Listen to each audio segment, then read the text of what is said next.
Bonjour, bonjour. Actuellement, on va parler d'une chose pertinente, c'est de l'actualité qui se déroule aujourd'hui. Pays voisin du Cameroun, pays qui entretenait une très forte relation économique et humaine avec le Cameroun, est en proie à un coup d'État. Le nouvel homme fort, c'est le général Brice Oligui Brice Clotaire Oligui Nguema. C'est un militaire, il est général. Il a été formé à la cour militaire royale de... Donc, on peut essayer de comprendre, on va essayer de comprendre qu'est-ce qui peut être à l'origine de cela. Et je vais dire, c'est un homme de confiance. Son père était général. Le père de ce général était général sous le règne du père Omar Bongo Odimba. Le père Omar Bongo. Donc nous allons essayer de comprendre au plan géostratégique, au plan géopolitique, quel peut être l'impact d'un tel coup d'État. Mais avant de faire cela, nous allons d'abord analyser et comprendre qui est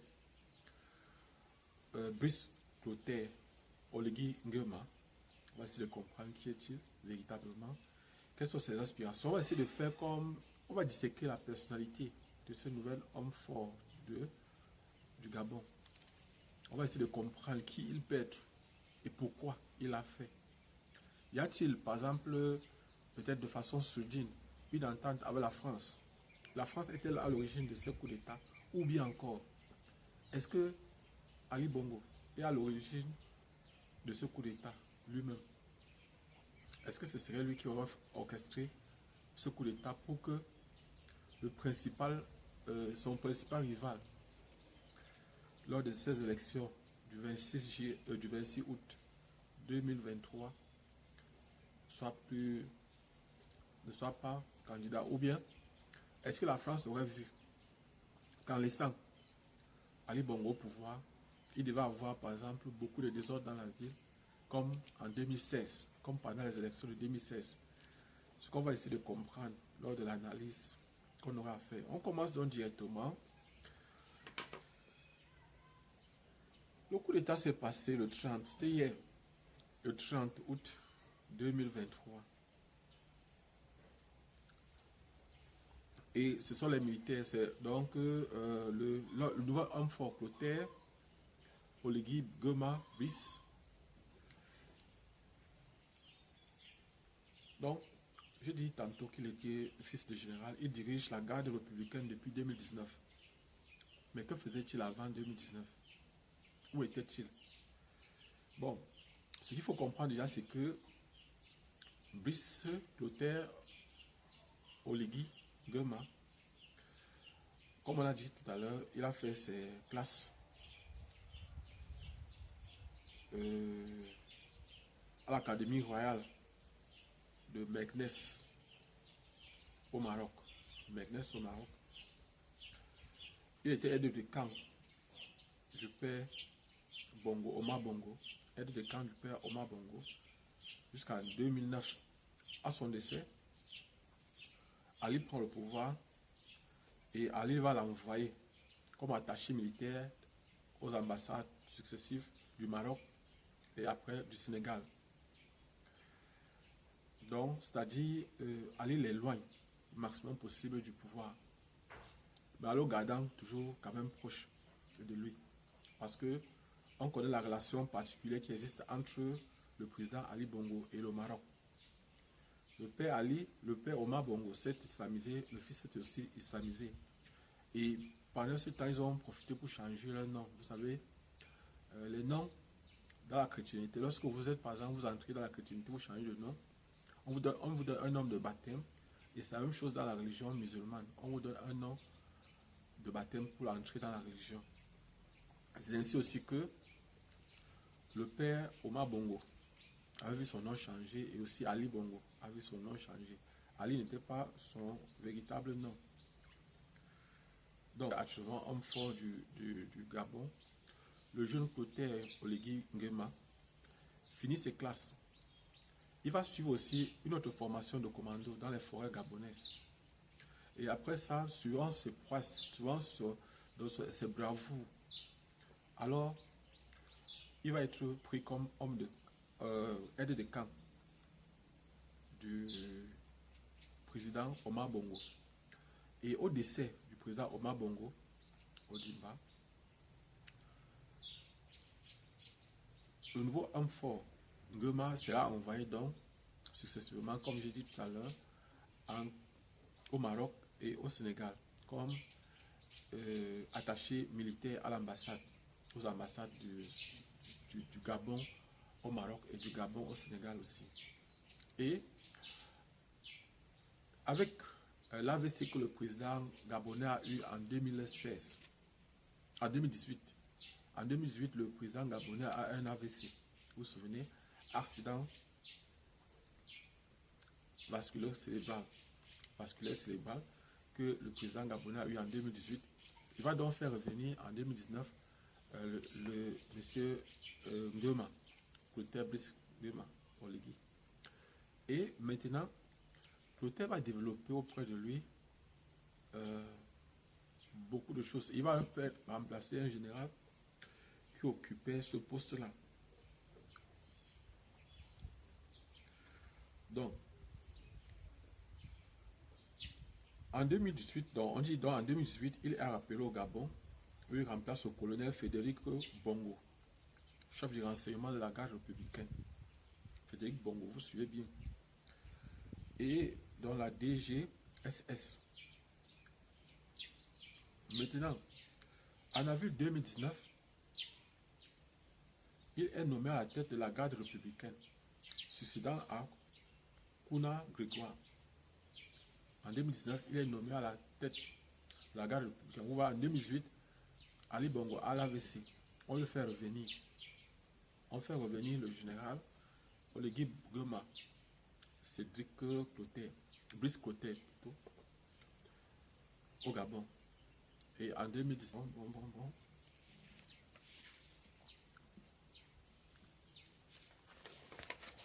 Et entre-temps, il faut donner un peu, on doit un peu parler de ce monsieur-là. On doit un peu parler de lui parce qu'en fait, il a fait des prouesses auprès d'Ali. En fait, quand il arrive auprès d'Ali Bongo, la particularité qu'il a, c'est que il aide Ali à créer une armée, donc, comme une milice, qui dépend étroitement d'Ali. Je précise bien, il crée une milice qui dépend directement, c'est-à-dire qui est commandée directement par Ali Bongo. Et c'est Ali qui donne directement les ordres à cette milice-là. Enfin, on va dire que c'est une partie de l'armée, mais on appelle ça milice parce que ça ne dépend pas directement de l'armée. Ça dépend directement du président. Et il va faire quitter le nombre de personnes qui participent à la garde républicaine de 30 personnes, d'une trentaine de personnes, à plus de 300. Donc il va optimiser la garde du président Ali Bongo. Il va augmenter et ça va lui donner plus de pouvoir parce qu'il a plus d'hommes qu'il maîtrise. Et ces militaires-là seront sérieusement armés et suffisamment équipés. Donc, et tout ça c'est Ali, parce que en fait c'était pour préparer peut-être ces élections qui ont eu lieu en 2023. Et bon, on peut chercher à savoir quelles sont les raisons qui auraient poussé Monsieur Nguema, le général Nguema, à prendre le pouvoir. On peut avoir des raisons lointaines et des raisons immédiates. Bon, on va citer plutôt, on va donner quelques opinions là-dessus. Bon, on n'est pas sûr à 100%. Ce qui est sûr et certain, c'est que la France avait son mot à dire. Et le président Ali certainement aurait appelé le président français Macron.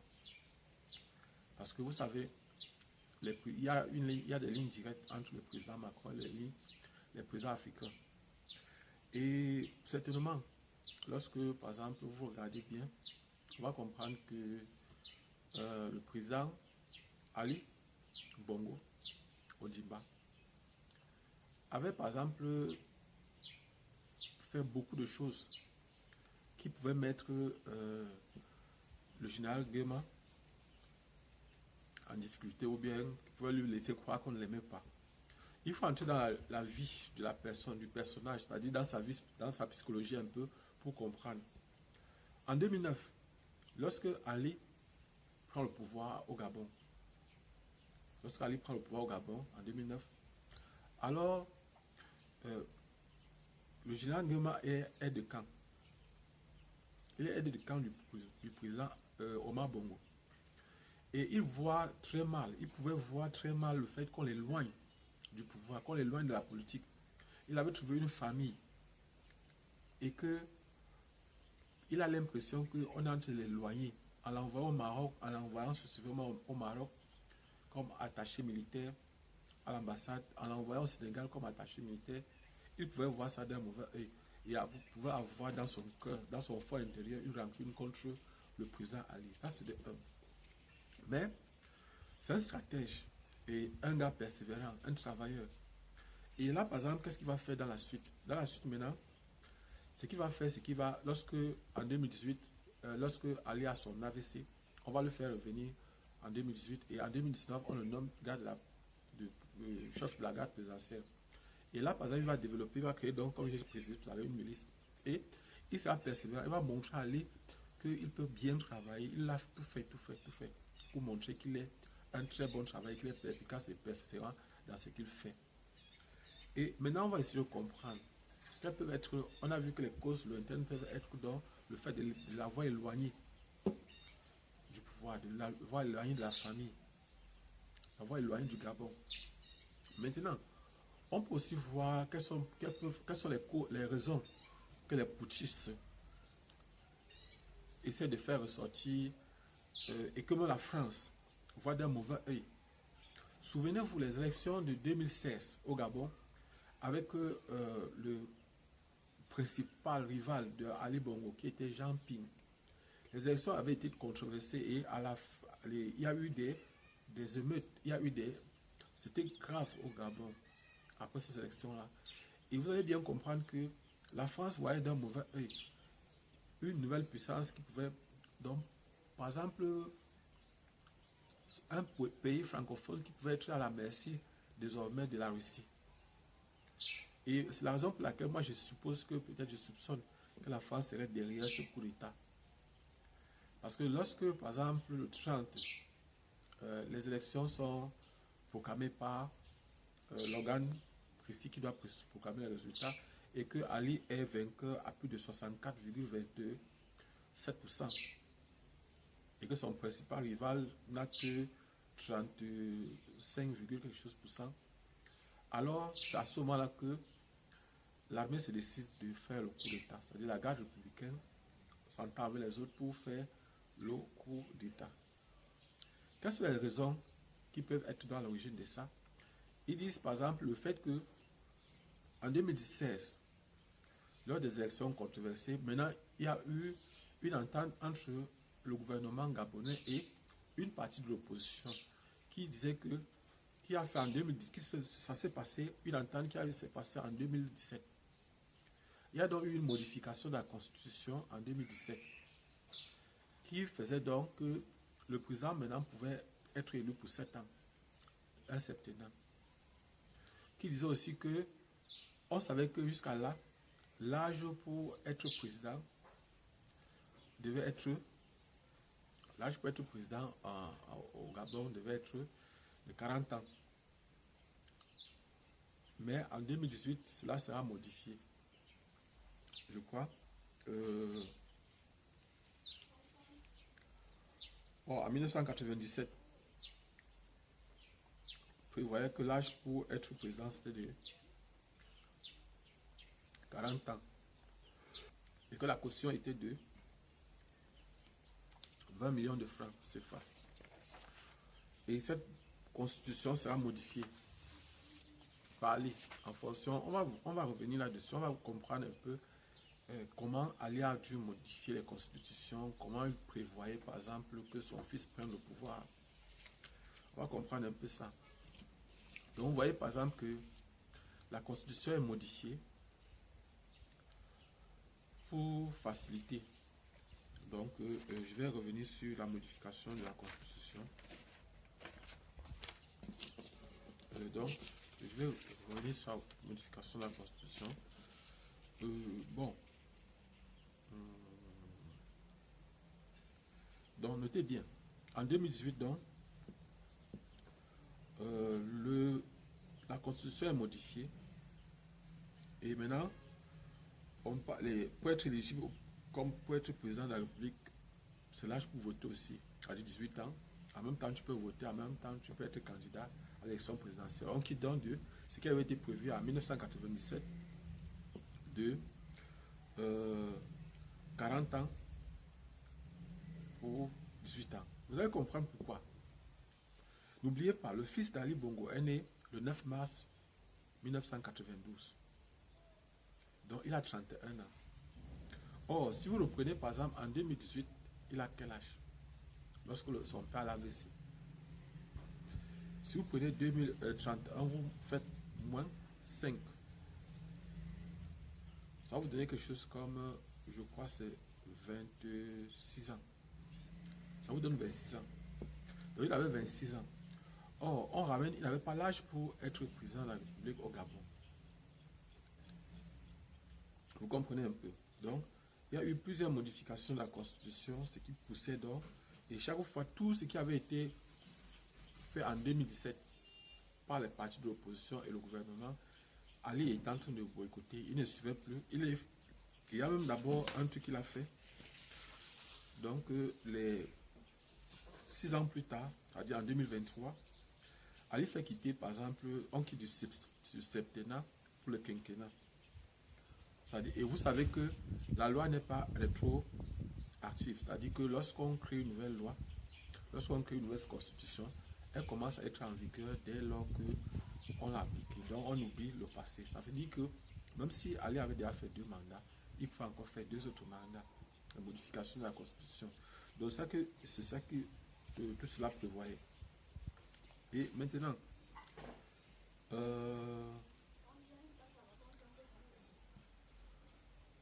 et puis, il y a aussi une chose que cette année-ci, en 2023, l'opposition s'est plaignée. 2 choses. Le fait de quitter du septennat pour le quinquennat. Le fait aussi de la tenue simultanée de 3 élections municipales, législatives et puis départementales. Et voilà donc maintenant. Et tout cela a été à l'origine du fait que, après la proclamation des résultats, et donnant Ali Bongo vainqueur à 64,27%, l'armée a pris le pouvoir. Le général Ngema, chef de la garde républicaine, a pris le pouvoir. Chef aussi de la milice du président Ali a pris le pouvoir. Et maintenant, pourquoi est-ce qu'on a fait revenir le général Ngema en 2018? C'était à cause du fils. Parce que le père ayant AVC, on avait peur qu'il pouvait mourir. On a donc fait venir le fils. On a donc fait venir le général qui était l'homme de confiance, l'ancien gars de camp du père, Omar Bongo. Et maintenant, qu'est-ce qui s'est passé? Qu'est-ce qui va se passer? Le fils, qui est le fils? Le fils est Noureddine Bongo Valentin.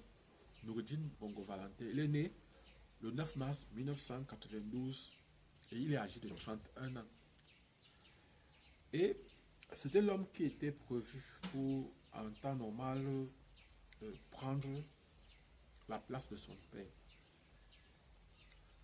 Parce que lorsque vous voyez les différentes modifications de la Constitution, l'âge pour être président, vous comprenez que tout ça est taillé à la mesure de cet homme-là. Et vous voyez, il n'avait pas 40 ans, donc ça veut dire que la Constitution devait être modifiée pour lui permettre à lui. Ça, c'est un soupçon, ce n'est qu'une lecture que j'essaie de faire de ce qui s'est déroulé, de ce qui s'est passé. Donc, on va donc voir un peu.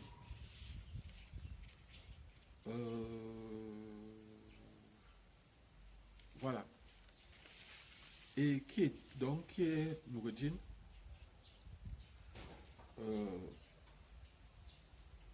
Noureddine, c'est une personne, donc c'est un Gabonais qui occupait un poste. Il occupait un poste dans l'administration gabonaise. On va revenir sur lui. dans une autre vidéo. Je vais parler de lui de façon très particulière dans une autre vidéo. Donc, ici, je vais arrêter la vidéo comme ça. Pour dire, peu importe la couleur du chat, l'essentiel c'est qu'il attrape les souris. Personnellement, je ne suis pas pour ou contre les coups d'État. Je ne suis pas pour les coups d'État particulièrement parce que je crois que ça montre l'immaturité de certains chefs d'État. Si c'était moi, à la place d'Ali, je devais quitter. Je devais quitter pour plusieurs raisons. Déjà, s'il ne me supporte pas bien, je crois que la meilleure façon, c'est de laisser. C'est de trouver des personnes qui vont me garantir ma sécurité, la sécurité de ma famille, et de quitter. Vous avez vu, par exemple, au Congo démocratique, Kabila a quitté, il a laissé la place à Tshisekedi. Au Sénégal, il y a des alliances tous les temps. Et ce sont des modèles qu'on peut imiter. Le plus important, ce n'est pas absolument celui qui est au pouvoir, c'est ce qu'il permet de faire. C'est pour ça que le président, l'ancien président chinois, Deng Xiaoping, qui a gouverné la Chine de 1978 à 1982, avait dit, peu importe la couleur du chat, l'essentiel c'est qu'il attrape les souris. Peu importe la couleur du chat, l'essentiel c'est qu'il attrape les souris. Donc selon moi, le plus important c'est le peuple. Est-ce que le peuple s'en sort? Est-ce que le peuple va s'en sortir? Qui est derrière tout ça? Quel intérêt protège-t-on? Quel intérêt cherche-t-on à préserver? Pourquoi a-t-on fait ce coup d'État? Est-ce vraiment pour le peuple? Et ceux qui sont montés au pouvoir disent que, je pense, ceux qui sont montés au pouvoir disent qu'ils sont un comité de transition, donc un comité pour la transition et la restauration des institutions. C'est tri. Mais est-ce qu'ils sont vraiment là pour ça? Ce qu'on va voir dans les jours qui viennent, on va comprendre qui est Noureddine Bongo Valentin et qui est encore le nouvel homme fort. Il a grandi où? Il a fait ses études où? Qui est-il véritablement? Quel est son profil psychologique? On va essayer de comprendre ça peut-être, Inch'Allah, dans les prochains jours.